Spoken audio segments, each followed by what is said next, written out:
Do you remember the feeling of falling off the playground monkey bars?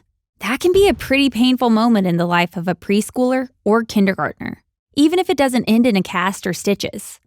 In Missouri, state lawmakers must have tucked away memories of a tough childhood spill or two, leaving the state to establish a scrap tire program.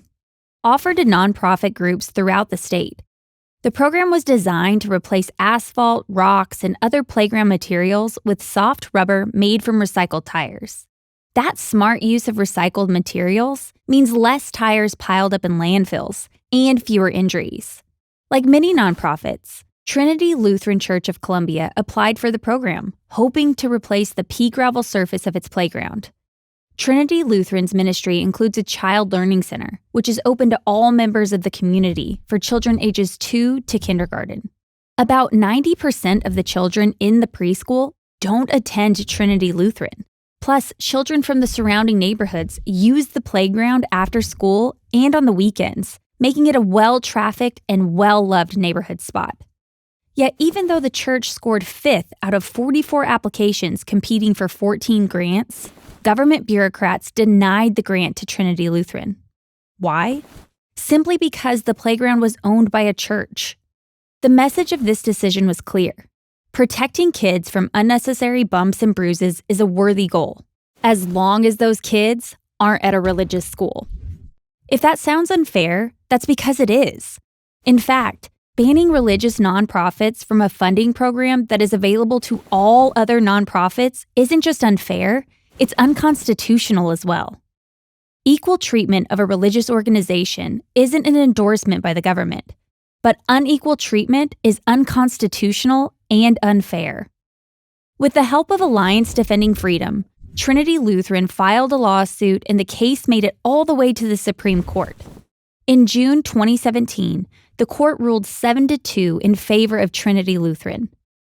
The Supreme Court's decision affirms that states cannot single out religious groups for exclusion from programs they are otherwise eligible to participate in, simply because they are religious. As Chief Justice Roberts wrote, "No state can deny a qualified religious entity a public benefit solely because of its religious character." A child's injury hurts just as much on the playground of a religious school as it does on the playground of a secular school. Known as the playground case, Trinity Lutheran wasn't just a win for one single church, preschool, or even a community. It's a win for every American. Today, children from all over the community are playing on Trinity Lutheran's newly revamped playground. This may seem like a small victory, but the implications are wide-ranging and still playing out. In fact, the ruling sets a key precedent that will promote equal treatment for religious groups for years to come.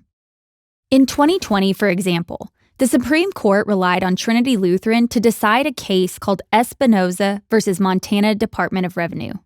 There, the court turned back the state's attempt to block parents and children from benefiting from an otherwise neutral tax credit program, just because it might help families send their kids to a religious school. And in 2021, a federal appellate court has twice relied on these decisions to end long-standing discrimination in Vermont's education programs.